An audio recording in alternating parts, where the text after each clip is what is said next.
Mais faites la terre! Faites la terre avec l'impayable Christine Béroux face à notre invité. Ça veut dire que je ne serais pas payée? Exactement. Bonjour Guillaume, bonjour Julie, bonjour Sébastien Dardy. C'est toujours un immense plaisir de recevoir des invités moins connus que moi. Mais au point où ça en est, c'est préoccupant. J'ai enquêté sur Sébastien Dardeuilly et je n'ai rien trouvé sur internet. Son compte Instagram est privé et sur Twitter, son visage est caché. Depuis que je suis au grand direct des médias, c'est la première fois qu'on reçoit quelqu'un qui ne cherche pas le buzz. C'est donc cela qu'on appelle une personne normale. Je pensais que ça n'existait plus, que c'était comme les dinosaures ou la crédibilité de Manuel Valls. Voilà, cela dit, il n'y a pas que sur internet que vous n'avez pas de vie. À mon avis, vous n'avez pas de vie tout court parce qu'aujourd'hui c'est férié et vous êtes avec nous. Sébastien, je sais juste que vous produisez une émission sur les meurtres, que vous avez déjà produit une émission sur les meurtres. J'en déduis donc que vous êtes un homme plutôt festif. C'est marrant, je vous voyais pas comme ça. Je vous imaginais plus gros, plus vieux, moins sexy. Si j'avais su, j'aurais pas mis cette robe. En régie, j'ai demandé à votre attachée de presse si vous étiez célibataire et elle m'a répondu voilà, c'est ce qu'elle m'a dit. C'est ce qu'elle m'a dit. Donc c'était un peu gênant. Bonjour madame.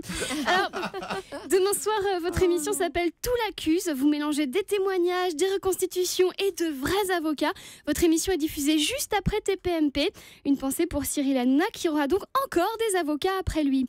Demain soir, vous allez parler de l'affaire Agnès Leroux, dont l'assassin présumé, Maurice Agnelet, est en prison. Alors à votre avis, est-ce que demain soir il va regarder votre émission sur lui ou est-ce qu'il va regarder Koh-Lanta?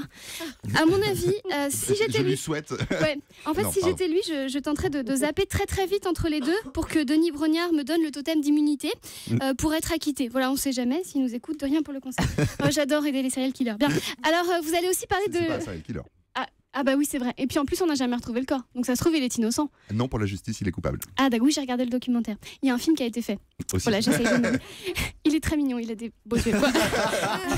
Pardon madame, je sais que vous êtes là. Alors, vous allez aussi parler de l'homme coupé en deux. C'est quelqu'un qui a été retrouvé en 2 morceaux dans le coffre de sa voiture. Donc là, il n'y a pas que le meurtrier qui est coupable. Vu son état, la victime l'était aussi.